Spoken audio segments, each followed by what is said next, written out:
Chapter 1601. Tidak lama setelah berdiskusi dengan Wang Dongzu, Yang Chen meninggalkan rumah lelang gedung Jufu.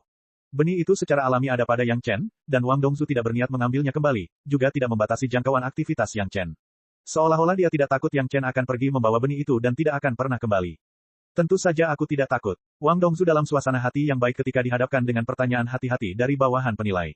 Dia menjelaskan dengan gembira, benih itu dan aku memiliki hubungan seperti senjata ajaib Natal, jadi aku tahu di mana itu. Begitu benih itu berakar dan berkecambah, saya akan menjadi orang pertama yang mengetahuinya, jadi apa yang perlu ditakutkan? Petik 2. Tetapi pemuda ini tidak mudah untuk dihadapi. Sang penilai segera mempertimbangkan tuannya dan menyatakan kekhawatirannya. Jangan takut, 30% saham Blessing Pavilion diyakini lebih menarik dibandingkan sebatang rotan yang belum diketahui kegunaannya. Apalagi saya tidak ingin semuanya, hanya sebagian saja, dan sisanya akan tetap menjadi miliknya. Jika itu kamu, apakah kamu akan menyerahkan 30% ini untuk sepotong rotan? Wang Dongzu melihat ke arah di mana Yang Chen menghilang dan bertanya sambil tersenyum. Tidak, berada di Blessing Pavilion, si penilai tentu tahu betapa besar arti 30% saham Blessing Pavilion, maka ia pun menggelengkan kepalanya dengan sigap. Dia semakin terkesan dengan visi ke depan dan keberanian gurunya untuk berinvestasi sebesar itu.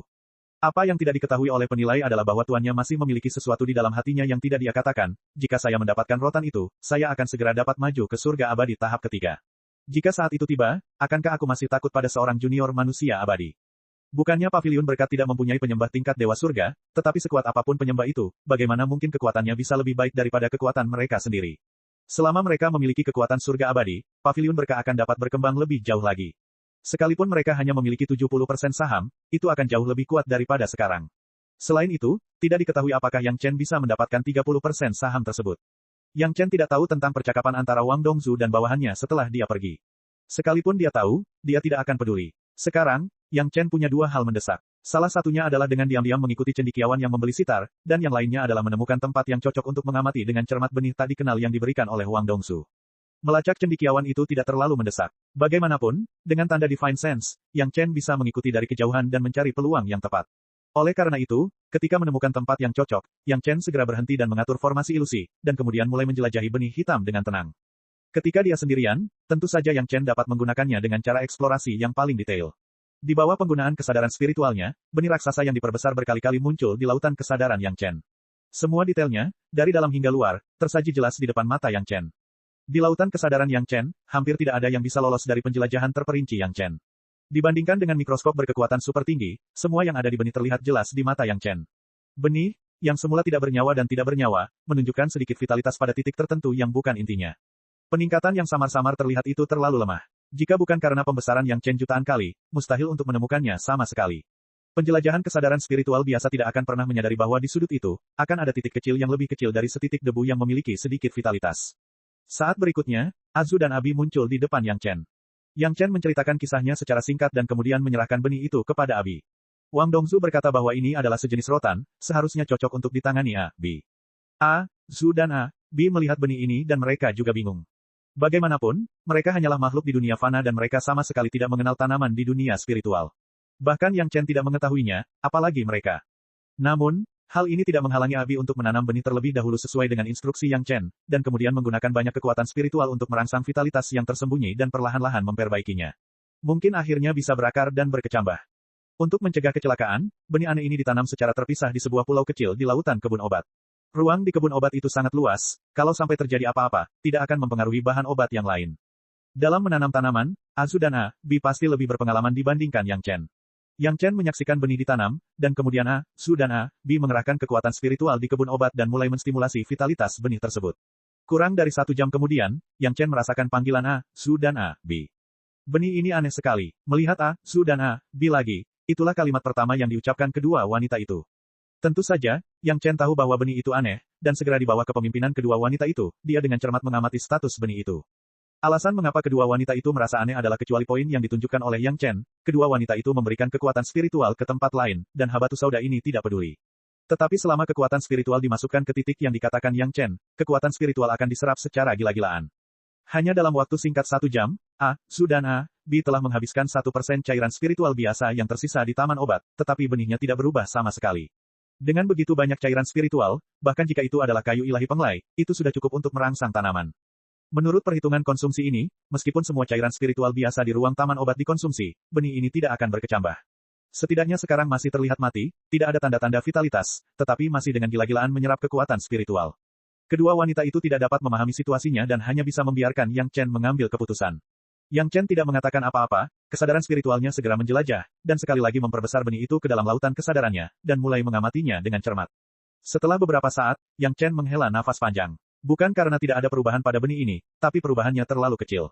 Awalnya hanya ada sedikit vitalitas, tapi sekarang menjadi 2 poin. Namun secara keseluruhan perubahan ini masih terlalu kecil. A, Zhu dan A, B belum cukup merasakannya. Untung ada perubahan, satu-satunya masalah adalah konsumsi kekuatan spiritual yang terlalu banyak. Harus diketahui bahwa sisa cairan spiritual di ruang taman pengobatan merupakan akumulasi dari orang-orang Taitian selama bertahun-tahun. Bahkan jika cairan spiritual di dunia fana tidak dapat dibandingkan dengan yang ada di dunia spiritual, cairan itu telah menyusut 100 kali lipat. Setelah memurnikan lebih dari 100 roh dan mengonsumsi A, Zhu dan A, B yang menyatu dengan labu naga, sisanya sebanding dengan vena spiritual abadi bumi. Tetapi sekarang setelah 1% dari kekuatan spiritual digunakan, itu hanya dapat membuat benihnya berubah sedikit. Belum lagi yang lainnya, konsumsi kekuatan spiritual saja sudah menunjukkan bahwa ini jelas bukan hal yang sederhana. Chapter 1602. Kekuatan spiritual dalam jumlah besar dapat benih vitalitas. Yang Chen tahu bahwa dia telah mendapatkan jackpot lagi kali ini. Dia bahkan tidak perlu mempertimbangkan untuk memotong satu bagian dan memberikannya kepada Wang Dongzu untuk mendapatkan 30% saham Blessing Gathering Building. Hanya tanaman ini saja bisa menghasilkan banyak uang. Mengenai kekuatan spiritual yang perlu dikonsumsi, mungkin itu akan menjadi masalah besar bagi orang lain, tetapi bagi Yang Chen, itu hanya mencari kesempatan untuk meletakkan botol itu di peta laut Gong Sunling dan menemukan beberapa urat spiritual yang cocok untuk mengekstraksi kekuatan spiritual. Itu adalah hal yang baik. Bila diperlukan, bukan tidak mungkin untuk menggunakan solusi spiritual. Yang Chen yang puas sekali lagi melangkahkan kaki di jalan untuk melacak sarjana setengah baya itu dari jauh. Yang Chen telah menyerahkan rangsangan benih itu kepada A, Zhu dan A, B. Kedua wanita itu sekarang harus dengan hati-hati mengendalikan masukan kekuatan spiritual. Setidaknya selama beberapa tahun, mereka tidak dapat dengan mudah menghabiskan semua larutan spiritual itu. Untuk pertumbuhan benih, aliran yang stabil adalah cara raja, bukan? Saat ini, sarjana parubaya tersebut sedang mempelajari sitar kuno di tempat yang menurutnya aman. Dia menghabiskan banyak uang untuk mendapatkannya di rumah lelang yang sengit. Kegembiraan senjata ajaib kelas 5 membuatnya mengabaikan banyak situasi abnormal, seperti orang-orang di kotak VIP tidak pernah menawar. Saat senjata ajaib itu sudah terpasang erat di tangannya, dia memainkannya sebentar. Setelah kegembiraan berlalu, sarjana parubaya itu samar-samar mengingat situasi pelelangan saat itu, dan hatinya langsung tenggelam. Mungkinkah ada yang salah dengan sitar kuno ini? Tidak dapat mempedulikan hal lain, cendekiawan parubaya itu langsung mengatur barisan pelindung di tiang gunung terpencil. Dia menggali lubang besar di tebing di lereng gunung, masuk ke dalam lubang, dan mempelajari sitar kuno dengan cermat. Sarjana parubaya adalah orang yang menyukai sitar, jika tidak, dia tidak akan menghabiskan banyak uang untuk membeli sitar kuno ini. Dalam hal harta karun ajaib saja, Gukin ini sudah menjadi harta karun ajaib kelas 5. Tidak ada keraguan tentang hal ini. Reputasi paviliun pengumpulan berkah ada di sini, dan berbagai metode pemurnian serta bahan pemurnian dengan jelas membuktikan hal ini. Bagus atau tidaknya sitar, tetap perlu dimainkan untuk mengetahuinya.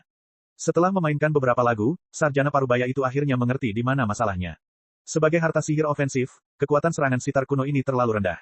Sebagai alat musik, nada sitar kuno ini agak tidak seimbang. Tidak heran orang-orang di kotak VIP di pelelangan tidak peduli tentang itu. Setelah mengetahui hal ini, sarjana parubaya itu tiba-tiba merasa tertekan. Dia telah mengumpulkan begitu banyak batu roh untuk waktu yang lama. Dia berpikir ini adalah kesempatan bagus untuk membeli sitar kuno yang dia sukai, tapi dia tidak menyangka hasilnya akan sia-sia. Dia tidak bisa menerima ini. Tidak seorang pun akan merasa nyaman dalam situasi seperti itu.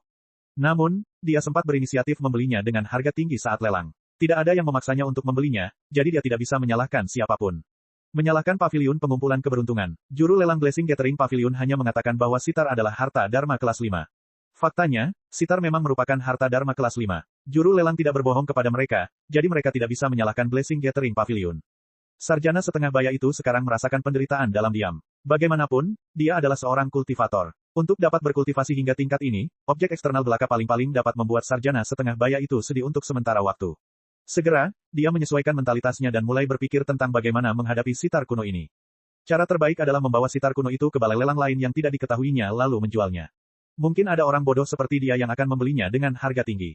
Dengan cara ini, dia tidak akan kehilangan apapun. Wilayah alam spiritual sangat luas. Jika dia menderita kerugian di wilayah Blessing Gathering Pavilion, sulit untuk menjamin bahwa dia tidak bisa mendapatkannya kembali di tempat lain. Sebelum bergerak, sarjana parubaya itu masih ingin mempelajari sitar kuno ini dengan cermat. Kecapi kuno seperti itu, tidak peduli apapun tujuannya, seharusnya tidak membuat pembuatnya menghabiskan begitu banyak energi. Bagaimanapun, tidak mudah untuk memurnikan harta Dharma kelas 5. Tidak apa-apa bagi pemurni profesional, mungkin Dewa Duniawi dapat memurnikannya, tetapi jika itu bukan pemurni profesional, bahkan peri abadi pun mungkin tidak dapat menyempurnakannya. Baik dari segi bahan maupun teknik penyempurnaannya, sitar kuno ini sangat indah sehingga membuat orang tidak bisa berkata apa-apa. Itu sama sekali bukan karya yang gagal. Dilihat dari bahannya saja, itu bukanlah karya biasa, belum lagi upaya besar yang dibutuhkan dalam teknik pembuatannya. Dari aspek ini, tentu saja bukan tanpa tujuan untuk menyempurnakan sitar kuno tingkat kelima tersebut. Mengapa orang tersebut memurnikan sitar kuno? Dari sudut pandang ini, menunjukkan bahwa mungkin ada rahasia tersembunyi di sitar kuno ini yang tidak ingin diketahui orang lain. Memikirkan hal ini, cendekiawan Parubaya itu juga mulai bersemangat dan memeriksa kembali sitar tersebut lagi. Ketika dia menenangkan diri dan dengan hati-hati mencoba mengungkap misteri sitar kuno dari sudut pandang menemukan rahasianya, sarjana Parubaya itu menemukan bahwa tidak peduli bagaimana dia melihatnya, tidak ada keraguan. Tidak ada keraguan tentang hal ini. Karena orang-orang di kotak VIP tidak melakukan gerakan sitar ini, itu berarti mereka pasti mengetahui sesuatu. Mungkin mereka mengambil sitar ini dan mempelajarinya. Begitu banyak orang yang tidak menemukannya, jadi wajar jika ulama tidak dapat menemukannya. Tidak semua orang mahir dalam alat musik, dan sarjana Parubaya adalah salah satunya. Saat sitar kuno ini dimainkan, timbrenya tidak seimbang. Apa alasannya? Sarjana tersebut mulai menganalisis dari sudut pandang ini. Menyetel timbre adalah pekerjaan rumah yang wajib dilakukan oleh setiap maestro yang ahli dalam bidang alat musik, tak terkecuali cendekiawan Parubaya. Tetapi anehnya, tidak peduli bagaimana dia mengaturnya, sitar itu selalu sedikit tidak terkoordinasi saat dimainkan. Sarjana itu menyetel setiap senar dengan sangat akurat. Saat dimainkan sendiri, setiap senar berbunyi normal, tetapi selama semuanya disatukan, pasti akan ada rasa ketidakharmonisan. Setelah menyesuaikannya belasan kali, sarjana Parubaya itu akhirnya menemukan bahwa rasa ketidakharmonisan ini disebabkan oleh seutas tali. Saat senar ini tidak digunakan, gaya musiknya terdengar sangat natural. Dengan string ini, rasanya berubah. Tentu saja, ini tidak berarti timbre senar ini buruk. Sebaliknya, karena timbre senar ini sangat bagus, melebihi timbre keempat senar lainnya. Meski hanya sedikit kekurangan, namun menimbulkan rasa ketidakharmonisan. Masalahnya ternyata ada pada tali. Setelah menemukan ini, suasana hati sarjana Parubaya itu menjadi sangat baik. Asalkan dipadukan dengan senar yang sesuai, sitar kuno ini akan menjadi sitar yang bagus di atas standar. Yang lebih mengejutkan lagi adalah bahwa tali yang tidak cocok ini ternyata merupakan hal baik yang langka. Setelah mengenalinya, cendekiawan setengah baya itu tidak dapat menahan tawa terbahak-bahak. Jadi begitu, hahaha. Semakin banyak sarjana Parubaya memikirkannya, semakin bangga dia, dan semakin keras tawanya. Apa yang kamu temukan? Beritahu saya. Sebuah suara tiba-tiba terdengar, membuat sarjana Parubaya itu sangat ketakutan. Chapter 1603. Saat suara itu terdengar, dua sosok, satu tinggi dan satu pendek, secara misterius muncul tidak jauh dari cendekiawan Parubaya itu. Saat ini, sarjana Parubaya sedang berkonsentrasi mempelajari sitar, jadi dia tidak tahu bagaimana kedua orang ini muncul. Jika penjaga toko rumah pengumpulan berkah ada di sini, dia pasti bisa melihat sekilas bahwa kedua orang ini adalah tamu terhormat di kotak VIP pada hari pelelangan. Jika itu penilai lain, dia pasti bisa mengenali keduanya sebagai orang yang membawa sitar ke pelelangan saat itu. Cendekiawan Parubaya itu menghela napas lega saat melihat kultivasi dua orang yang berada di puncak alam manusia abadi ini. Meski kemunculan mereka yang tiba-tiba di depannya membuatnya takut, dua junior manusia abadi ini tidak layak untuk ditakuti. Hanya saja kedua bocah kecil itu secara tidak sengaja menerobos formasi pelindungnya dan mendengar apa yang baru saja dia katakan. Akan tetapi, pada saat berikutnya, kelegaan yang dirasakan cendekiawan setengah baya itu berubah menjadi kengerian. Kedua junior manusia abadi yang rentan di matanya begitu ganas hingga membuatnya gemetar ketakutan. Sebelum dia bisa bereaksi lebih jauh, kedua orang itu sudah mulai bertarung. Hal yang paling luar biasa adalah dia bahkan tidak bisa bertahan dua ronde di depan dua junior manusia abadi dan menjadi tawanan dalam beberapa tarikan napas. Bagaimana ini mungkin? Dia tidak bisa memahaminya tidak peduli seberapa keras dia berpikir. Dia adalah makhluk abadi bumi tingkat keempat, yang jauh lebih tinggi dari kedua lawannya. Bagaimana mungkin dia menjadi orang yang tidak bisa menahan satu pukulan pun? Kamu menemukan rahasia sitar ini. Pemuda jangkung itu membelai sitar dan menatapnya dengan serius beberapa saat. Kemudian, dia melihat ke bawah ke arah tahanan di kakinya dan bertanya dengan samar, katakan padaku, rahasia macam apa itu? Teruslah bermimpi. Bagaimana mungkin sarjana setengah baya itu masih tidak mengerti bahwa pihak lain hanya mengincar rahasia sitar? Meskipun dia tidak sebaik pihak lain, cendekiawan tersebut merasa bahwa dia masih memiliki kekuatan karakter dan tidak akan pernah menyerah pada penjahat-jahat tersebut. Dia mengeluarkan seteguk air liur dengan darah dan mengertakkan gigi. Saya mengagumi orang-orang yang tidak takut mati. Pemuda jangkung itu tersenyum menghina, biasanya kalau ketemu orang seperti itu, saya langsung mengabulkan permintaan mereka dan membiarkan mereka mati. Namun, karena kau tahu rahasia sitar ini, aku tidak akan membiarkanmu mati begitu saja. Setidaknya, kau tidak akan mati sebelum kau memberitahuku rahasia yang kau ketahui. Percayalah, kamu tidak akan mati meskipun kamu menginginkannya. Suaranya sangat rendah, tetapi makna tersembunyi di dalamnya membuat sarjana paruh baya itu kehilangan akal sehatnya. Namun, di tangan pihak lain, hidup dan mati seseorang tidak lagi berada di tangannya. Seperti yang dikatakan pihak lain, ketika kematian sudah menjadi harapan yang berlebihan, apalagi yang tersisa di hati seseorang selain keputusasaan. Tidak butuh waktu lama bagi sarjana setengah baya itu untuk berbicara. Sarjana itu pingsan lebih cepat dari yang dibayangkannya. Segera, cendekiawan itu mengungkapkan apa yang dia temukan secara mendetail di bawah tatapan dingin pemuda jangkung itu. Masalahnya terletak pada senar sitar ini. Senar sitar ini dibuat dari urat-urat Tan Wu Jiao. Dibandingkan dengan senar sitar lainnya, senar sitar ini jauh lebih kuat. Itulah sebabnya suara sitar tidak seimbang. Sarjana Parubaya menjawab setiap pertanyaannya. Masa muda yang singkat sudah membuatnya cukup menderita. Jika dia bekerja sama dengan jujur, penderitaannya mungkin akan berkurang. Bukankah semakin tinggi mutu bahannya, semakin baik? Tanya pemuda jangkung itu dengan bingung, bukankah itu bagus? Tujuan memurnikan sitar ini bukanlah untuk menjadi harta karun yang menyerang, tapi untuk suaranya. Berbicara tentang hal ini, sarjana setengah baya itu memiliki otoritas mutlak. Namun, kesempurnaan suara bukan tentang mutu senar sitar, tetapi apakah semua bagiannya seimbang. Senar sitar ini kualitasnya terlalu tinggi, jadi suara keseluruhannya tidak seimbang. Tidak peduli bagaimana Anda menyetelnya, suara tidak dapat disesuaikan. Jadi begitu. Dengan penjelasan ini, pemuda jangkung itu akhirnya mengerti mengapa sitar itu seperti itu. Masalahnya sebenarnya terletak pada senar terbaik. Sungguh ironis. Bahan senar sitar ini bermutu tinggi. Dia telah menemukannya sebelumnya. Meskipun dia tidak tahu bahwa itu adalah urat dari Tan Wujiao, dia tahu bahwa senar sitar ini sangat bagus. Namun, ia tidak begitu ahli dalam bermusik. Ia hanya belajar dari sudut pandang harta karun. Tentu saja, semakin tinggi mutu materi, semakin baik pula harta karunnya. Ia telah mengabaikan masalah keseimbangan. Kalau bukan karena cendekiawan setengah baya itu sangat ahli dalam musik dan punya pemahaman unik tentang pembuatan sitar, dia tidak akan menemukan rahasia ini. Lalu, jika diganti dengan senar yang relatif biasa, apakah nada sitar ini akan sempurna? Entah kenapa, pemuda jangkung itu tiba-tiba menanyakan pertanyaan ini. Itu sangat mungkin, sarjana itu menjawab, tetapi kemudian segera menggelengkan kepalanya. Di mana saya dapat menemukan senar sitar dengan kualitas yang sama dan metode pemurnian yang sama? Jangan bermimpi tentang hal itu. Petik 2. Saat dia mengatakan itu, mata cendekiawan itu tiba-tiba terbelalak. Di tangan pemuda jangkung itu, tiba-tiba muncul sebuah sitar yang persis sama dengan sitar yang dibelinya. Sang sarjana duduk di tanah dan tidak dapat mempercayai apa yang dilihatnya. Ia menutup matanya lalu membukanya lagi. Akhirnya, ia yakin bahwa itu benar-benar sitar lain yang persis sama. Yang dibelinya masih tidak jauh di depannya. Yang ada di tangan pemuda itu jelas merupakan yang lain. Namun, kedua sitar itu terlihat persis sama. Tidak ada perbedaan sama sekali. Bagaimana ini mungkin? Lihat sitar ini. Apakah ada senarnya juga? Pemuda jangkung itu menyerahkan sitar ke tangan cendekiawan itu dan membiarkannya mengidentifikasinya dengan cermat. Pelajar itu sekarang tiba-tiba menyadari bahwa ini adalah kesempatan baginya. Selama rahasia sitar belum terpecahkan sepenuhnya, dia masih punya kesempatan untuk bertahan hidup. Pada saat itu, dia tidak berani mengabaikannya. Dia segera memeriksa sitar dan mulai memainkannya. Setelah memainkan beberapa lagu, sang cendekiawan mengerutkan kening dan mulai memeriksa senar satu persatu. Namun, yang membuatnya heran adalah senar sitar ini benar-benar normal, tetapi nadanya tidak tepat. Aneh sekali.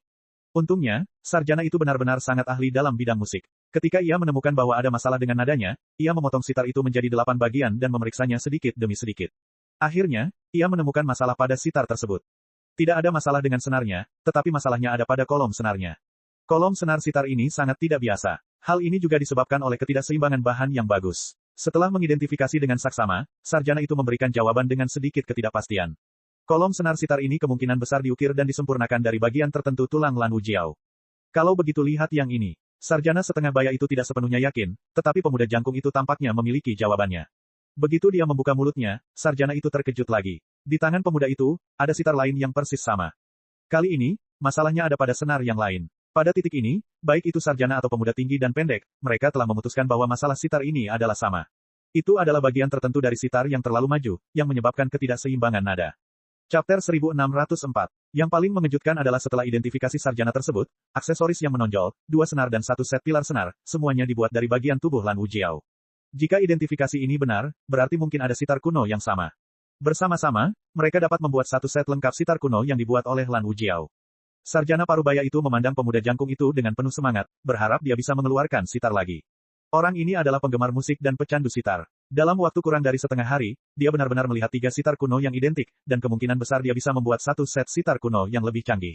Dia sudah melupakan situasinya saat ini, dan hatinya gatal, menunggu pemuda jangkung itu mengeluarkan sesuatu.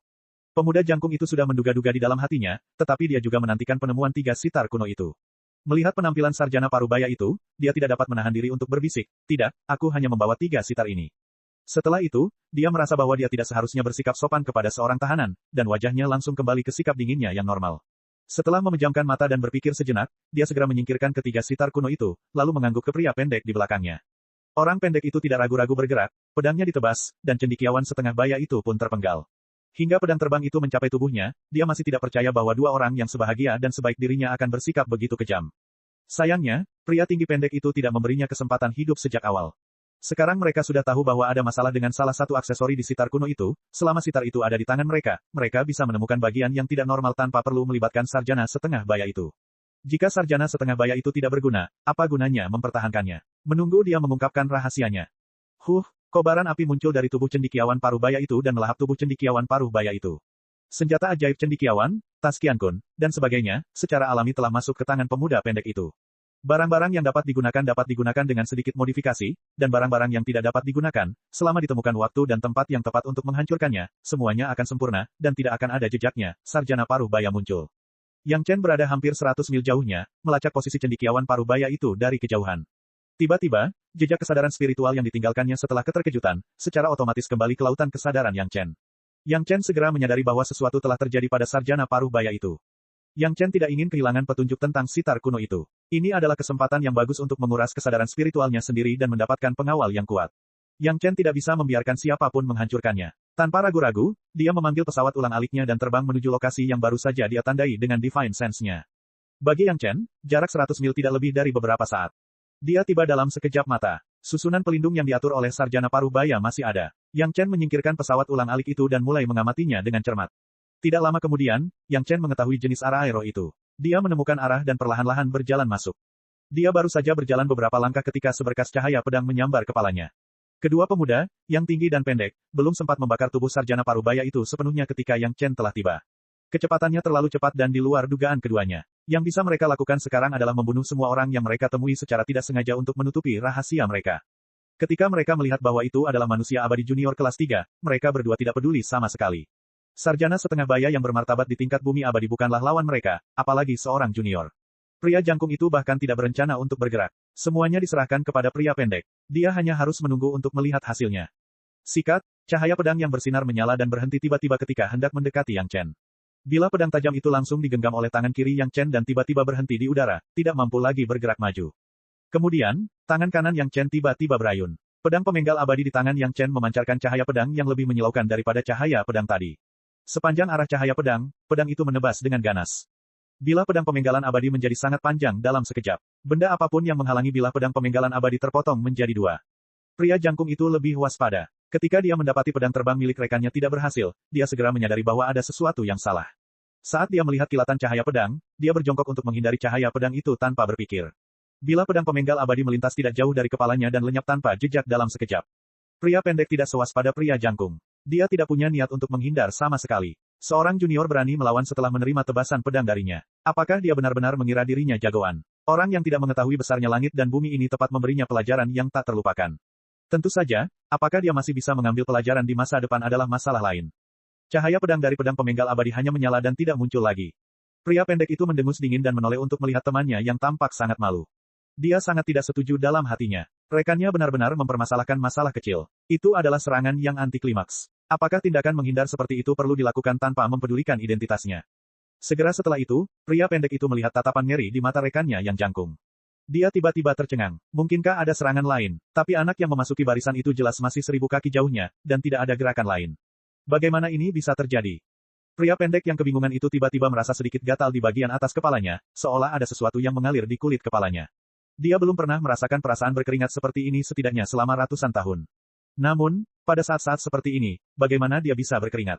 Dia menyekanya dengan santai, dan ada rasa lengket di tangannya. Itu bukan keringat. Seiring dengan rasa lengket di jari-jarinya, ada sedikit bau darah. Bau ini tidak asing bagi lelaki pendek itu. Ia baru saja membunuh sarjana setengah baya itu dengan tebasan pedang, dan darah di tanah belum sepenuhnya dibersihkan.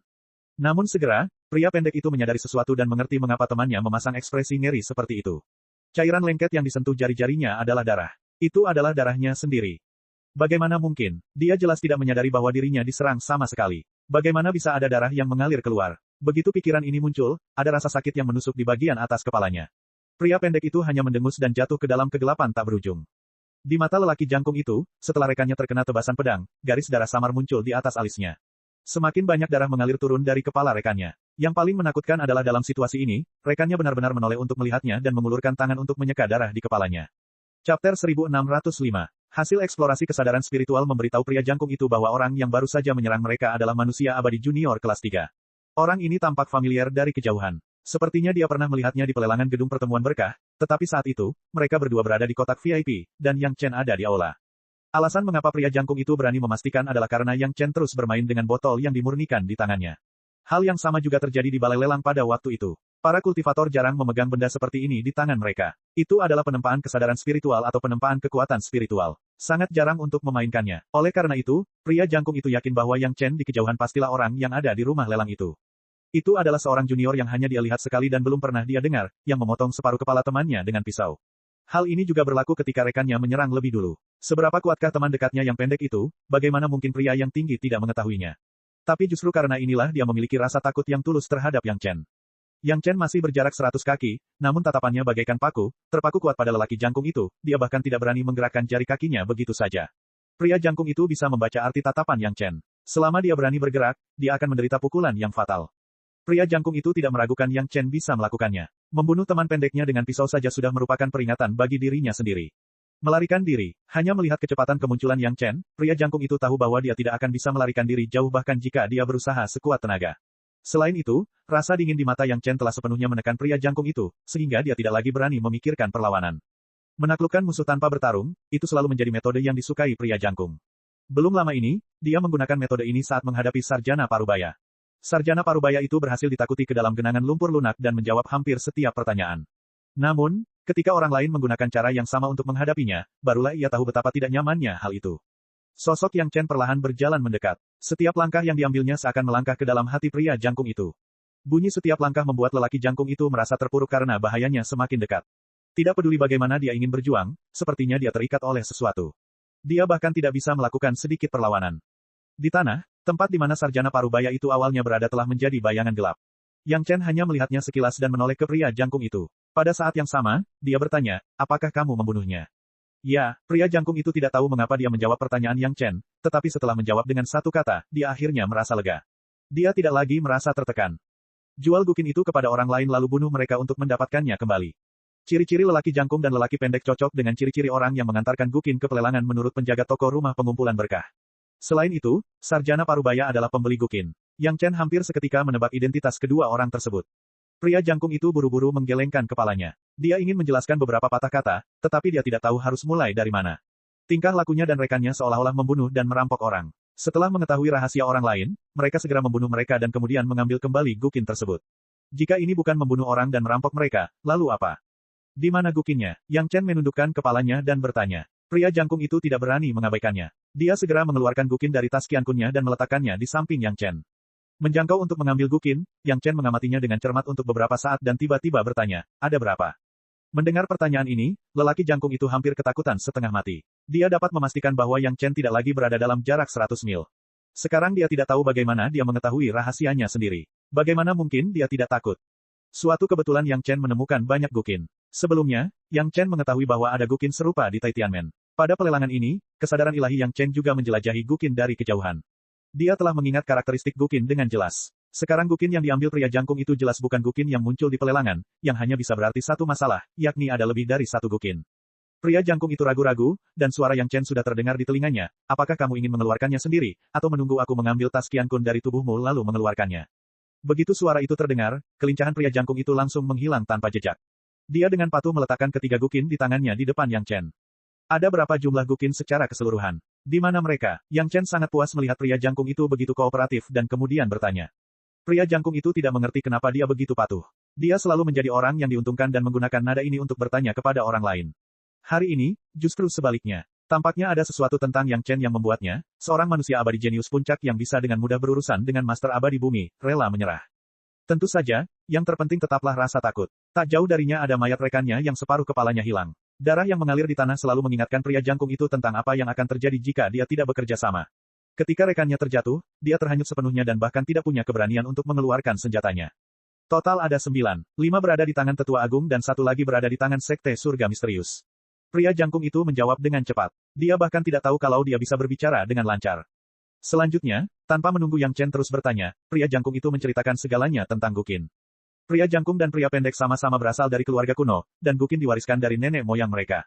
Ketika nenek moyang mereka mewariskan 9 gukin, mereka tidak menjelaskan rahasia gukin tersebut. Mereka hanya memberitahu bahwa ada dunia lain di balik gukin. Keturunan yang bernasib demikian akan dapat menerima anugerah dari nenek moyang. Konon gukin tersebut bukan milik keluarga melainkan diperoleh dari ahli lain. Mengenai siapa ahlinya, tidak ada bukti. Dalam beberapa tahun terakhir, pria jangkung dan pria pendek telah mempelajarinya dan bahkan mendapat dukungan dari para tetua keluarga. Mereka ingin memecahkan rahasia gukin. Oleh karena itu, mereka tidak segan-segan mengeluarkan gukin tersebut dan memberikannya kepada pihak luar. Mereka hanya berharap ada yang bisa mengungkap rahasianya. Gukin milik Tai Tianmen dirilis beberapa dekade lalu. Namun, Tai Tianmen memilikinya selama beberapa dekade dan belum menemukan apapun. Sebaliknya, sarjana parubaya itu hanya mempelajarinya selama beberapa hari dan menemukan beberapa petunjuk. Ketika lelaki jangkung itu sedang berbicara, Yang Chen tiba-tiba bertanya, siapa nama keluargamu? Zhao, pria jangkung itu tanpa sadar menjawab, lalu ekspresinya berubah drastis. Chapter 1606. Setelah tanpa sengaja mengucapkan nama belakangnya, lelaki jangkung itu segera menyadari bahwa Yang Chen telah ketahuan. Dalam sepersekian detik, dia sudah tahu apa yang harus dia lakukan. Seberkas cahaya pedang seputih salju tiba-tiba bersinar dan langsung menembus tubuh, menyebabkan banyak darah berceceran. Bahkan cahaya pedang berubah menjadi merah darah. Yang mengejutkan Yang Chen, pedang terbang pria jangkung itu tidak langsung menebasnya. Sebaliknya, ia langsung menembus tubuh pemiliknya, dan kemudian terbang ke arahnya dengan cahaya merah darah. Bahkan Yang Chen menjadi sedikit berhati-hati saat melihat gerakan pihak lain. Pedang terbang, yang telah meminum saripati darah pemiliknya, telah menjadi sangat berbeda di bawah teknik rahasia pria itu. Kekuatannya telah meningkat lebih dari 10 kali lipat. Metode menggunakan saripati darah sendiri untuk merangsang senjata ajaib ini tidak hanya digunakan oleh satu sekte atau aliran saja, tetapi semuanya memiliki ciri khas yang sama, yakni dapat merangsang kekuatan senjata ajaib secara besar-besaran. Omong-omong, ini sama sekali tidak mengejutkan. Tidak ada seorang pun yang akan menggunakan metode ini ketika tidak ada hal lain yang lebih baik untuk dilakukan. Jika mereka benar-benar menggunakannya, itu pasti akan terjadi pada saat kritis dalam hidup dan mati. Meskipun akan menyebabkan kerusakan besar pada tubuh setelah menggunakannya, hal itu sepadan jika dapat menyelamatkan nyawa seseorang. Pria jangkung itu sudah menilai bahwa Yang Chen jelas bukan lawan yang bisa dilawannya saat pria pendek itu meninggal. Itulah sebabnya dia bersikap begitu rendah hati. Sekarang dia dalam situasi putus asa, dia tidak berani bersantai sama sekali. Pedang terbang menebas Yang Chen, tetapi tubuhnya telah melesat keluar dan melarikan diri ke arah lain. Itu rencana yang bagus. Dia mengorbankan senjata ajaib dan mengorbankan esensi darahnya sendiri demi kesempatan melarikan diri. Jika orang lain berada dalam situasi seperti itu, mereka pasti akan membuat keputusan yang sama. Akan tetapi, semua rencana itu memerlukan lawan yang relatif terkoordinasi untuk melaksanakannya. Jika kultivasi kedua belah pihak serupa, kekuatan senjata ajaib pihak lain akan tiba-tiba meningkat 10 kali lipat. Secara alami, itu akan menjadi tak terkalahkan. Sayangnya, kali ini pria jangkung itu bertemu dengan Yang Chen. Menghadapi Flying Sword yang masuk, Yang Chen tidak mengelak sama sekali. Teknik pemurnian tubuh orang kuat turban kuning telah memberinya pertahanan kuat yang hampir tak terkalahkan. Tidak hanya itu, Yang Chen juga menstimulasi lonceng emas. Hantu lonceng emas besar berada di luar tubuh Yang Chen. 4 bayangan naga terbang ke atas dan ke bawah. Pedang terbang yang berdarah itu dikelilingi oleh 4 bayangan naga. Weng, suara bel yang tumpul terdengar dari tubuh Yang Chen. Pria jangkung, yang melarikan diri dengan kecepatan tinggi, tiba-tiba berhenti di udara. Kemudian, dia merasakan sesuatu menegang di kepalanya. Rambutnya telah dijambak oleh seseorang, dan tubuhnya yang berkecepatan tinggi diseret paksa ke tanah. Bukan itu saja, sebuah kekuatan besar datang dari sanggul rambut, dan pria jangkung itu merasakan tubuhnya menjadi ringan. Dia tidak bisa menahan diri untuk tidak terlempar ke udara. Namun, sanggul rambutnya dijambak oleh seseorang dan ditarik ke bawah dengan keras. Bang, lelaki jangkung itu terlempar ke tanah dengan posisi yang sangat tidak anggun. Wajahnya jatuh, dan tubuhnya terbanting ke tanah. Puff, seteguk darah yang telah lama tersumbat di dadanya akhirnya muncrat keluar, namun karena mukanya ikut terbentur ke tanah, darah tua itu mewarnai seluruh muka lelaki jangkung itu menjadi merah darah.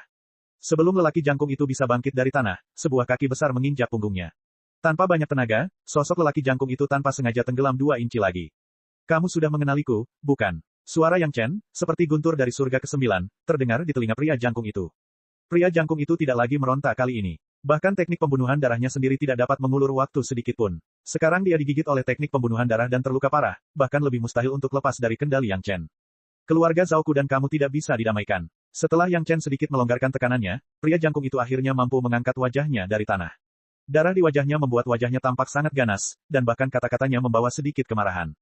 Yang Chen memang diakui. Pada saat dia menggunakan pedang pemotong abadi, pria jangkung itu menemukan bahwa pedang Yang Chen sangat mirip dengan pedang yang pernah dia dengar, dan pemilik pedang itu adalah pelakunya yang membuat keluarga Zhao menghilang di dunia fana. Sudah ratusan tahun sejak keluarga Zhao dimusnahkan. Guru yang tak terhitung jumlahnya yang naik dari sekte hampir menyebarkan berita ke seluruh dunia spiritual. Bahkan tanpa orang-orang ini, efek propaganda formasi penyegelan iblis dan pemusnahan orang-orang Tai Tianmen jauh lebih baik daripada publisitas penuh mereka. Formasi penyegelan iblis berasal dari keluarga Zhao. Jika keluarga Zhao masih tidak tahu bahwa sesuatu telah terjadi di dunia fana saat ini, maka mereka tidak layak menjadi keluarga rahasia. Dari mulut orang lain, keluarga Zhao juga menanyakan tentang penyebab pemusnahan keluarga Zhao di dunia fana. Tentu saja, yang didengar semua orang adalah deskripsi keluarga Yang Chen dan penguasa Tai Tianmen. Mereka juga tahu bahwa kaburnya kura-kura hitam menyebabkan hukuman surga, yang menyebabkan kematian semua orang. Dia adalah anggota keluarga Zhao. Sebelum naik pangkat, pria jangkung itu juga merupakan tokoh penting dalam keluarga Zhao. Dia lebih tahu dari siapapun tentang kekuatan kura-kura hitam yang dikendalikan oleh keluarganya dan kekuatan formasi penyegel iblis. Mustahil untuk menembus blokade formasi penyegel iblis hanya dengan kekuatan kura-kura hitam saja. Peran Yang Chen di dalamnya jauh lebih besar daripada sekadar rumor bahwa ia baru saja memenangkan kesempatan untuk kura-kura hitam.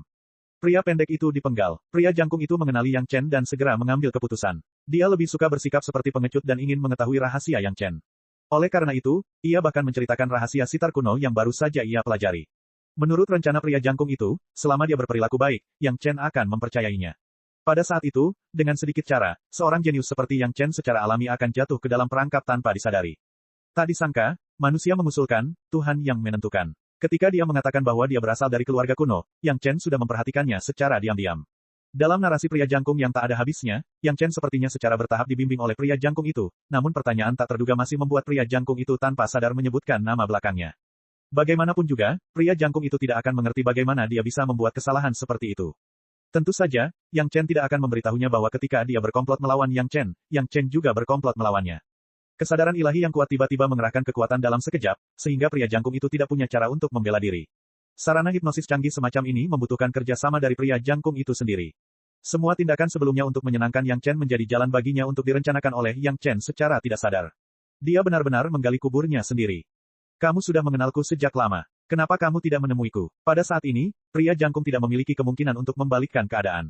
Hidupnya ada di tangan Yang Chen. Yang Chen menundukkan kepalanya dan menatap pria jangkung yang masih berjuang di kakinya dan bertanya dengan suara yang dalam. Chapter 1607. Apakah menurutmu kami tidak ingin kamu mati? Kata-kata ini murni keluar dari gigi pria jangkung itu. Kaki besar Yang Chen menekan tubuhnya seperti gunung, membuat pria jangkung itu agak sulit bernapas. Tak perlu dikatakan lagi, sudah bagus bisa mengangkat kepalanya dan tidak jatuh ke dalam lubang darah. Dahulu kala, ini adalah metode favoritnya untuk digunakan di depan musuh, tetapi sekarang metode ini digunakan oleh Yang Chen padanya. Faktanya, Yang Chen tidak perlu berpikir banyak untuk memahami bahwa keluarga Zhao pasti masih memiliki keraguan. Mereka adalah keluarga rahasia ketika mereka berada di dunia fana, dan hal yang sama juga berlaku di dunia spiritual. Rahasia benua iblis, dengan buku-buku dan catatan kuno di rumah keluarga Zhao, banyak anggota sekte samar-samar menduga bahwa itu terkait dengan keluarga Zhao. Sekarang keluarga Zhao sudah terlambat untuk bersembunyi, bagaimana mereka bisa mengambil inisiatif untuk melompat keluar? Sekarang Yang Chen telah berada di tengah badai karena pil pemanjang kehidupan. Tanpa kepastian mutlak, keluarga Zhao tidak akan dengan mudah mengambil tindakan dan mengekspos diri mereka di depan para kultivator di seluruh dunia. Bahkan jika mereka membenci Yang Chen, musuh hidup dan mati mereka tidak akan bertindak gegabah. Harus dikatakan bahwa keluarga Zhao sangat pandai dalam bersabar, dan mereka dapat menanggung situasi seperti itu. Keluarga Zhao telah diwariskan selama beberapa generasi, dan ada banyak master. Dia percaya bahwa jika mereka benar-benar ingin membunuh Yang Chen dengan cara apapun, Yang Chen hanya bisa melarikan diri. Untungnya, Yang Chen memilih untuk berbagi buku kuno keluarga Zhao dan formasi penyegelan iblis. Jika tidak, ketika dia datang ke dunia spiritual, hal pertama yang akan dia hadapi adalah balas dendam keluarga Zhao. Di manakah keluarga Zhao di dunia spiritual? Yang Chen bertanya lagi. Keluarga Zhao adalah musuh besar hidup dan mati, dan Yang Chen tidak akan selalu menunggu orang lain untuk menemukannya. Terkadang, Yang Chen tidak keberatan mengambil inisiatif untuk membawa beberapa master Dewa Langit ke pintu pada waktu yang tepat untuk mencekik bahaya di buayan. Jangan pernah berpikir untuk mengetahuinya. Pria jangkung itu sangat setia pada keluarga, bagaimana mungkin dia bisa dengan mudah memberitahu musuh di mana keluarganya berada. Sambil menundukkan kepalanya, dia meludahkan seteguk darah dan mencibir, tunggu saja sektemu dimusnahkan oleh keluarga Zhao kami. Setelah berkata demikian, tanpa menunggu Yang Chen bergerak, dia mengeluarkan gerutuan teredam dan mengerahkan tenaga spiritualnya. Kultivasinya telah berkurang secara drastis hingga beberapa alam kecil karena pembantaian sanguin yang telah ia lakukan belum lama ini. Bahkan jika ia berhasil melarikan diri dengan selamat, ia akan membutuhkan setidaknya beberapa ratus tahun untuk memulihkan diri. Ia mungkin tidak dapat maju lebih jauh di masa mendatang. Sekarang dia telah ditangkap oleh Yang Chen, tidak ada harapan baginya untuk melarikan diri. Pria jangkung itu takut dia tidak akan mampu menahan cara Yang Chen dan mengungkap rahasia keluarga Zhao, jadi dia mungkin juga mengakhiri semuanya. Yang Chen sangat menyadari bahwa pria jangkung itu menggunakan kekuatan spiritual. Dia mengerahkan sedikit kekuatan dengan kakinya dan pria jangkung itu sekali lagi menginjak tanah. Namun, kali ini, pria jangkung itu tidak mau melawan sama sekali. Sebaliknya, ia menggunakan kekuatan spiritualnya untuk meledakkan dirinya sendiri. Orang ini kejam terhadap orang lain, tetapi dia juga kejam terhadap dirinya sendiri. Setelah tahu bahwa tidak ada harapan baginya, dia langsung bunuh diri. Ketegasannya sangat mengejutkan. Yang Chen menyadari rencana pria jangkung itu di saat-saat terakhir, tetapi sudah terlambat untuk menghentikannya. Bagi seorang master manusia abadi puncak yang ingin mati, selama dia bukan seorang master di tingkat Dewa Emas, tidak ada seorang pun yang bisa menghentikannya dari bunuh diri, dan Yang Chen pun tidak bisa. Boom, tubuh lelaki jangkung itu meledak. Yang Chen sudah menyadari ada yang tidak beres dan segera pergi, tetapi tubuhnya masih berlumuran darah dan daging. Untungnya, lonceng emas muncul tepat waktu dan menghalangi daging dan darah dari tubuh Yang Chen, jadi dia tidak menjadi pria berdarah. Melihat kekacauan di sini, Yang Chen tidak dapat menahan diri untuk menggelengkan kepalanya. Dia tidak berniat membunuh siapapun sejak awal perjalanan ini. Bahkan sarjana setengah baya itu, dia hanya berniat untuk mengendalikannya secara diam-diam dan mengamati sitar kuno itu. Setelah mendapat berita, dia akan segera pergi. Tapi pria jangkung dan pendek itu kejam. Mereka tidak hanya membunuh cendekiawan tersebut, tetapi mereka juga ingin membunuh Yang Chen. Yang Chen jelas bukan lampu hemat bahan bakar. Alhasil, dia menjadi seperti ini. Meskipun segala sesuatunya bertentangan dengan keinginannya, hasil panen Yang Chen jauh lebih besar dari yang diharapkan. Belum lagi yang lainnya, dia hanya ingin mengetahui rahasia sitar kuno, namun kini dia menemukan lebih banyak lagi. Dia sendiri mendapat 3 sitar kuno. Tidak hanya itu, dia juga tahu bahwa keluarga Zhao telah bertahan di dunia spiritual dan selalu ingin mendapatkan ide dari Yang Chen. Sitar kuno bukan hanya kunci masalah kesadaran spiritual Yang Chen, tetapi juga menjadi petunjuk untuk menyelidiki keluarga Zhao. Setelah buru-buru membereskan kekacauan di sini, Yang Chen pergi dengan rampasan perangnya. Beberapa hal tidak cocok diamati di tempat, Yang Chen tahu caranya. Masih ada 6 sitar kuno di luar, tetapi Yang Chen tidak terburu-buru untuk mencari yang lain untuk segera membuat satu set. Sepertinya temannya di dunia abadi mengatakan bahwa dia mendapat petunjuk dari sitar kuno. Dia hanya perlu melihat apakah ketiga sitar di tangannya menyembunyikan rahasianya. Itu hanya beberapa sitar kuno kelas 5, jadi bagaimana jika dijadikan satu set? Itu tidak sebanding dengan minat Yang Chen. Di tempat aman lain yang jaraknya puluhan ribu mil dari tempat ini, Yang Chen mengeluarkan 3 sitar kuno dan mulai menyelidikinya dengan saksama secara bergantian. Sebuah sitar kuno yang diperbesar puluhan ribu kali muncul di lautan kesadaran Yang Chen. Sekilas, Yang Chen menemukan masalah dengan senar sitar. Tendon Kan Wu Jiao dimurnikan menjadi senar sitar yang unik, apakah ini rahasianya? Yang Chen menggelengkan kepalanya langsung di dalam hatinya. Itu adalah hal yang sangat sederhana, menggunakan senjata sihir tingkat 5 untuk menutupinya agak canggung. Terlebih lagi, rahasia yang diinginkan Yang Chen bukanlah senjata ajaib, melainkan peta. Setelah memeriksanya dengan cermat inci demi inci, Yang Chen akhirnya menemukan sesuatu yang tidak biasa lagi. Seperti senar Kan Wu Jiao, senar sitar lainnya sepertinya memiliki sedikit masalah. Senar sitar ini dibungkus dengan sangat hati-hati, bahkan jika dia menggunakan kesadaran spiritualnya untuk menjelajahinya berkali-kali, dia hanya akan mengira bahwa itu adalah senar sitar biasa yang tidak jauh berbeda dengan senar sitar lainnya. Namun, di lautan kesadaran Yang Chen, senar sitar ini akhirnya menunjukkan sedikit kelainan. Awalnya, bahkan Yang Chen mengira itu hanyalah senar sitar biasa, tetapi dalam proses pengamatan cermat Yang Chen benar-benar menemukan bahwa naga putih di lautan kesadarannya perlahan-lahan melayang ke arah senar sitar ini tanpa perintah apapun darinya. Baru kemudian dia menyadari bahwa ada sesuatu yang salah dengan senar sitar ini. Di bawah eksplorasi kesadaran spiritual yang hampir menyeluruh, setelah diperbesar puluhan ribu kali, Yang Chen akhirnya menemukan bahwa senar sitar ini ternyata adalah senar sitar biasa yang 99% terbungkus di luar, untaian paling dalam adalah yang tersembunyi, rahasia. Benang ini sangat tipis, dan dibungkus dengan lapisan tebal. Benang ini telah disempurnakan dengan sangat teliti, dan tidak ada sedikit pun aura abnormal. Baru setelah Yang Chen dengan hati-hati membuka barang-barang yang dibungkus di luarnya, dia menemukan bahwa untaian yang sangat tipis di dalamnya juga merupakan tali sitar. Hanya saja bahan dari senar sitar ini sedikit berlebihan. Benda yang membuat senar sitar ini adalah sesuatu dari tubuh naga. Kalau Yang Chen tidak salah, itu pasti janggut naga. Chapter 1608. Saat ia menemukan tali kumis naga, hati Yang Chen tiba-tiba tercerahkan. Itu benar, hanya benda tingkat ini yang layak ditutupi dengan sitar kuno harta sihir kelas 5, bahkan menggunakan tali sitar Lan Wu Jiao untuk menutupinya. Sejak klan naga meninggalkan dunia fana secara kolektif, mereka jarang muncul di dunia spiritual. Sudah ratusan ribu tahun sekarang. Hanya ada beberapa orang yang dapat menggunakan benda-benda naga untuk memurnikan harta karun ajaib. Hanya Yang Chen, yang mendapat berita dari Raja Naga Laut Timur, yang dapat memiliki beberapa harta karun ajaib dari klan naga. Sekarang ada satu lagi, tapi dia tidak tahu master mana yang menyempurnakannya. Tidak heran naga putih yang dipadatkan oleh Ki Naga di lautan kesadaran akan secara otomatis mengapung ke senar sitar. Mereka berasal dari asal yang sama, jadi mereka secara alami akan saling menarik. Ini juga bagus. Di masa depan, jika dia menemukan objek naga apapun, dia akan dapat membedakannya dengan Ki Naga. Untuk sementara, Yang Chen lupa mencari petunjuk di sitar kuno. Karena dia menemukan tali kumis naga, dia tetap harus mengambilnya sendiri. Jika dia tidak mengambilnya, dia akan disalahkan. Hal semacam ini secara otomatis jatuh ke tangannya, tidak peduli apa, Yang Chen tidak akan mengambil inisiatif untuk menyingkirkannya.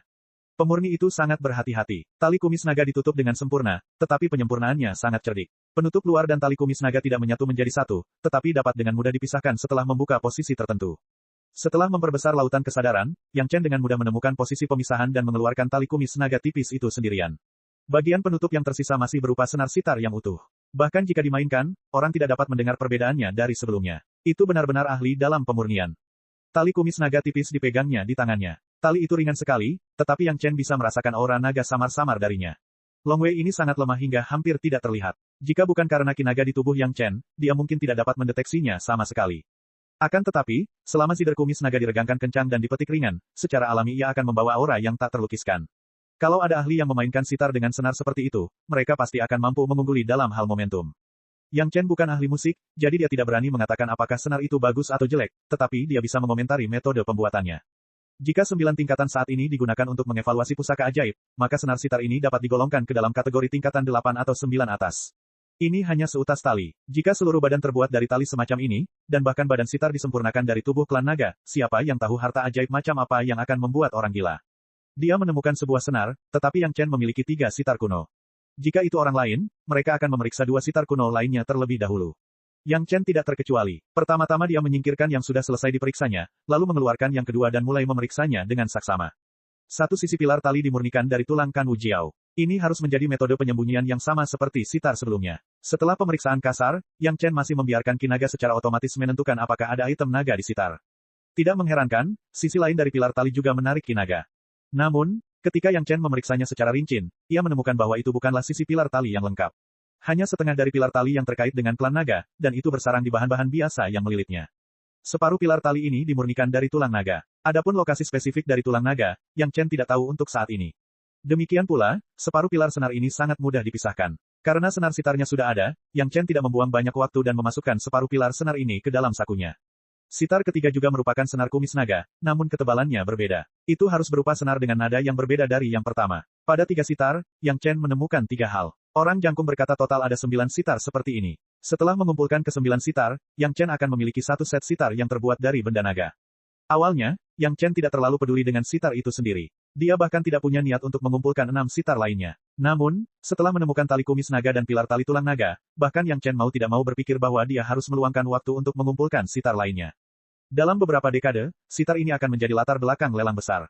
Mungkin keluarga Zhao tidak bisa mengetahui rahasia sitar, jadi mereka menemukan metode tinggi dan pendek. Mereka melepaskan sitar dan memantaunya dengan cermat untuk melihat siapa yang dapat menemukan rahasia sitar tersebut. Dengan cara ini, Yang Chen masih mempunyai peluang besar untuk mengumpulkan ke-6 sitar lainnya. Dibandingkan dengan menyelesaikan masalah besar kesadaran spiritual, untuk saat ini mengumpulkan sitar bukanlah hal yang mendesak. Dia bisa menunggu angin bertiup dan kemudian perlahan memikirkan cara. Saat ini, yang paling dibutuhkan Yang Chen adalah menyelesaikan masalah kesadaran spiritual sesegera mungkin. Solusinya, saat ini, tersembunyi dalam sitar ini. Yang Chen mengetahui dari temannya di dunia abadi bahwa selama dia menggunakan 1 set lengkap metode yang tepat, peta yang tersembunyi di sitar akan muncul, dan dia akan dapat menemukan tempat di mana guru itu dipenjara, menghabiskan kesadaran spiritualnya sendiri untuk membuka segel, dan mendapatkan rasa terima kasih dari guru surga abadi yang dipenjara.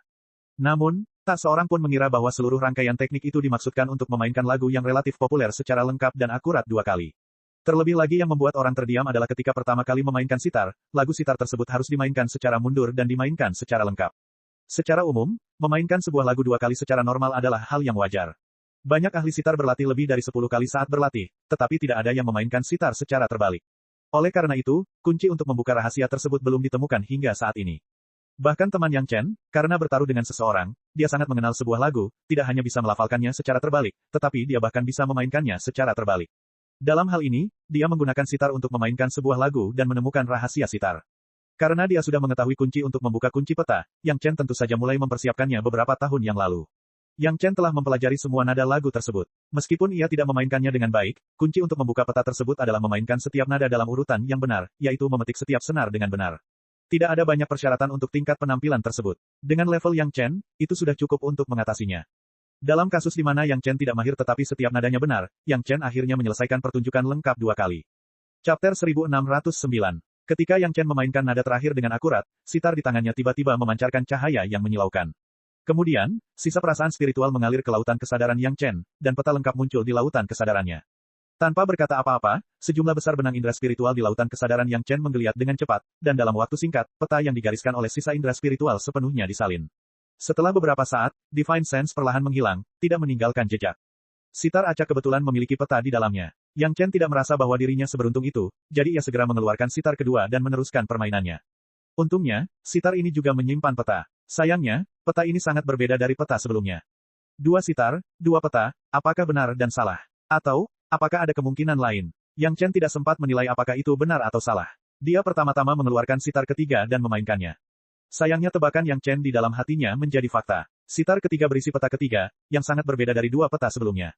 Ada 2 kemungkinan. Peta itu bisa saja nyata dan salah. Di kehidupan sebelumnya, teman Yang Chen dari dunia abadi cukup beruntung menemukan tempat yang tepat hanya dengan 1 sitar. Kemungkinan lain adalah semua peta itu nyata, dan 9 peta dalam 9 sitar itu memiliki 9 ahli surga abadi yang tersegel di dalamnya. Jika ini masalahnya, harus dikatakan bahwa nenek moyang keluarga Zhao sangat murah hati.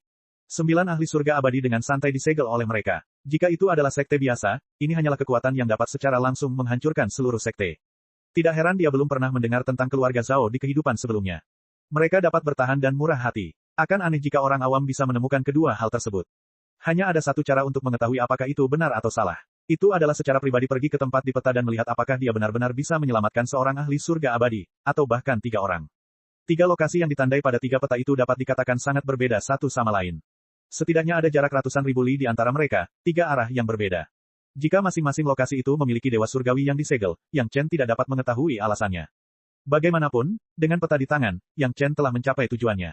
Sebelum berangkat, Yang Chen harus kembali ke Istana Chunyang, setidaknya untuk menyapa kepala istana, agar tidak ada kabar dan menimbulkan kesalahpahaman mereka.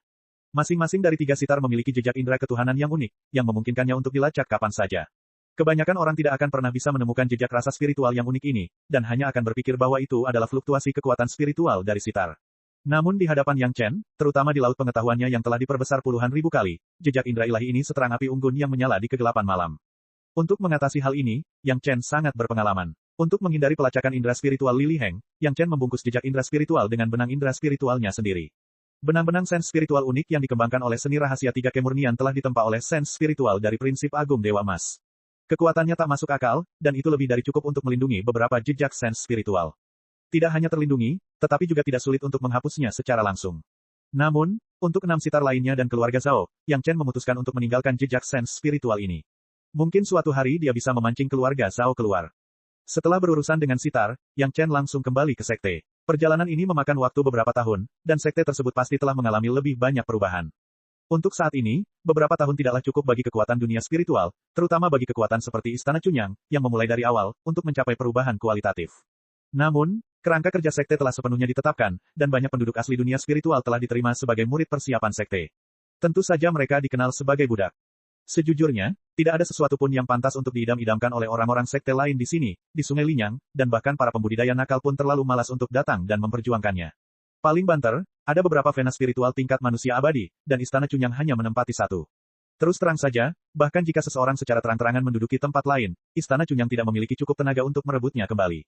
Berdasarkan situasi ini, Istana Chunyang hampir tidak memiliki perselisihan di wilayahnya sendiri. Kontak dengan sekte lain hanyalah beberapa pembudidaya yang datang, baik di sekte maupun pembudidaya nakal. Tujuan mereka tidak lebih dari meminta pil pemanjang hidup kepada Yang Chen. Pil pemanjang kehidupan adalah barang pribadi Yang Chen, dan sekte tidak memiliki hak untuk membuangnya. Oleh karena itu, orang-orang ini tidak mencapai tujuan mereka.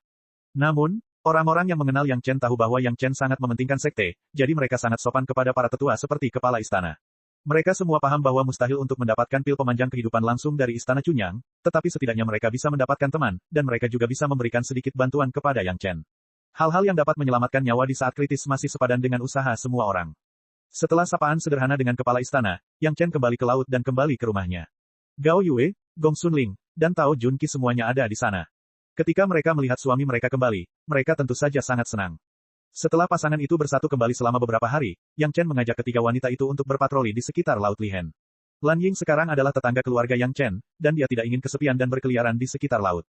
Tujuan patroli Laut Lihen adalah untuk menyempurnakan peta geografis sungai pegunungan Gong Sunling, dan tujuan lainnya adalah untuk menjelajahi urat nadi spiritual Laut Lihen. Benih misterius yang ditinggalkan oleh Master Wang dari Jufu Lou membutuhkan banyak kekuatan spiritual untuk distimulasi.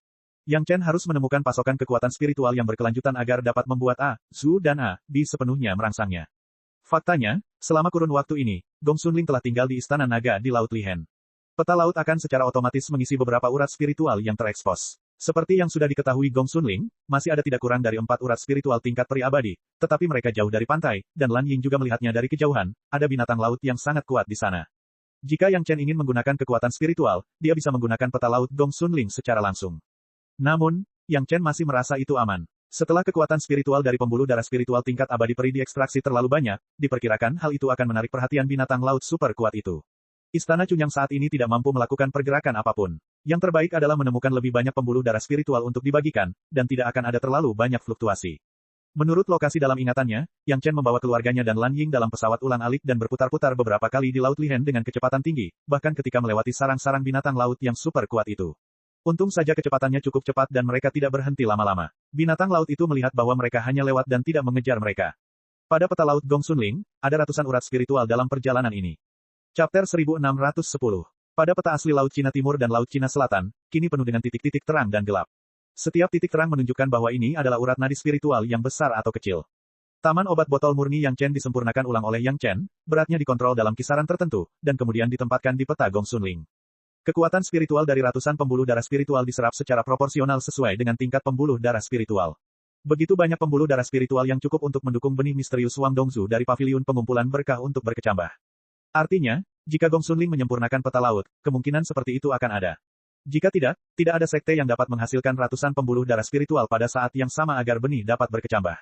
Bahkan jika sekte langit mendalam menjadi yang pertama dalam hal kekuatan menyeluruh, belum tentu mereka mampu menyamainya. A. Zhu dan A. B bertanggung jawab untuk merawat benih misterius itu dengan saksama. Selain merawat bahan-bahan obat lain di kebun obat, mereka juga memiliki pekerjaan penting lainnya.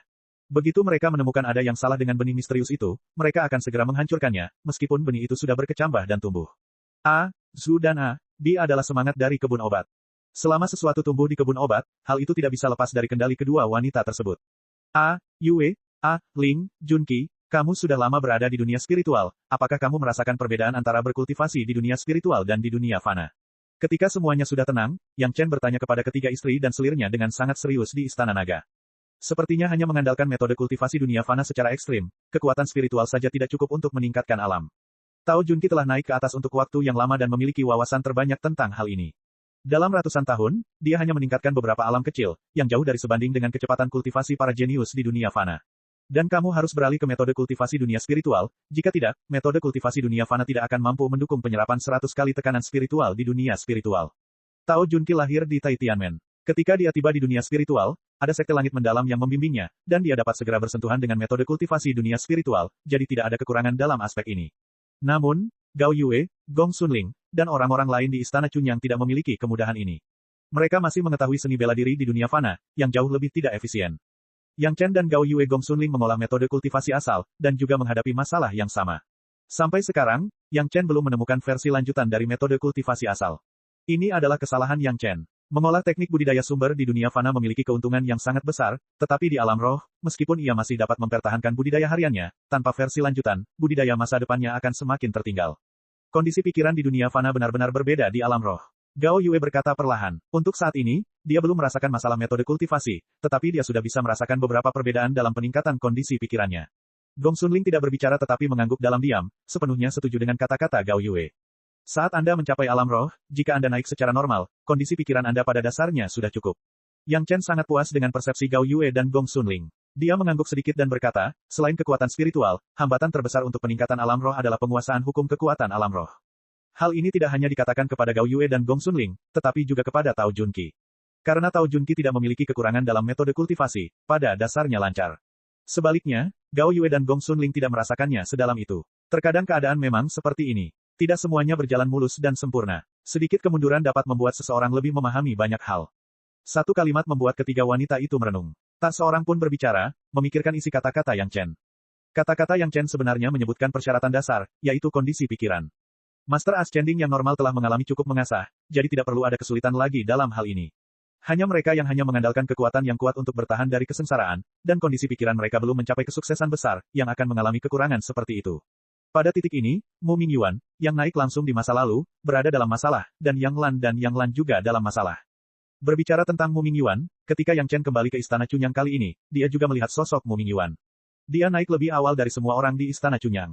Setelah naik, dia butuh ratusan tahun untuk sembuh di kota penerima tamu. Setelah meninggalkan kota penerima tamu selangkah lebih maju dari penguasa istana, Mu Mingyuan tahu bahwa budidayanya buruk, tetapi dia tidak berkecil hati. Ia langsung menemukan sudut biasa penduduk asli dan mengubah namanya menjadi bentuk aslinya. Dia mengamati kehidupan penduduk asli itu ketika dia tidak ada pekerjaan, tapi itu juga membuatnya menutupi banyak kekurangan di dunia fana. Ketika dia mendengar bahwa Istana Chunyang telah didirikan di dunia spiritual, Mu Mingyuan dengan tegas bergegas ke Istana Chunyang dan sekarang menjadi murid aula eksentrik Istana Chunyang. Selama bertahun-tahun, Mu Mingyuan memiliki banyak wawasan, yang cukup untuk menutupi kekurangan dalam pikirannya dan menjadi manusia abadi yang sejati.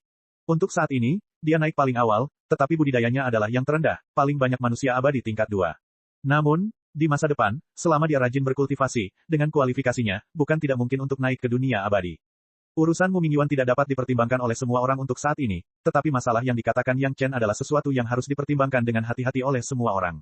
Penguasaan aturan kekuasaan bukan lagi sekadar kendali hati manusia, sama sekali berbeda dengan alam di dunia fana. Keadaan pikiran yang disebut itu hampir dilatih di dunia manusia. Mereka yang belum tercerahkan tidak akan memiliki kesempatan untuk tercerahkan, kecuali ada seorang guru yang bersedia hidup tanpa diketahui di antara penduduk asli. Bukan Mu Mingyuan yang tidak punya cara. Manakah di antara manusia abadi, bumi abadi, atau bahkan peri abadi yang bermartabat yang bersedia melakukannya? Apa yang dikatakan Yang Chen juga merupakan solusi untuk Istana Chunyang dalam waktu singkat, tidak ada metode budidaya yang lebih tinggi yang dapat meningkatkan budidaya mereka secara signifikan. Tentu saja, ini bukanlah tindakan yang bijaksana. Pemahaman tentang peraturan sangat berguna kapan saja, bahkan jika seseorang menjadi Earth Immortal atau Fairy Immortal. Selain untuk menetap di sekte, ini juga merupakan salah satu tujuan Yang Chen untuk kembali. Petunjuk yang diperoleh dari sitar kuno akan memakan waktu setidaknya beberapa dekade dari masa Yang Chen. Yang Chen harus menunjukkan arah kultivasi rakyatnya sendiri. Akhirnya, Yang Chen memberitahu gadis-gadis itu rencananya. Mendengar Yang Chen akan memecahkan masalah indera ketuhanannya sendiri, tak ada satupun gadis yang tidak setuju. Hanya saja mereka akan berpisah selama beberapa dekade, dan gadis-gadis itu sedikit enggan, tapi tidak ada yang menghentikannya, dan tidak ada yang bersikeras untuk mengikutinya. Mereka tahu apa yang dipikirkan Yang Chen. Dia tidak ingin mereka mengikutinya dan merasa takut. Setelah mengucapkan selamat tinggal kepada gadis-gadis itu, Yang Chen sekali lagi memulai perjalanannya. Kali ini, Yang Chen bermaksud pergi ke semua tempat yang ditunjukkan pada 3 peta. Cek cek cek cek cek cek cek cek. Rakan-rakan kultivator sekalian, sebelum retret, sila terus berkultivasi untuk jurus subscribe, like, share dan komentar agar sekte novel Sadim terus berkembang pesat.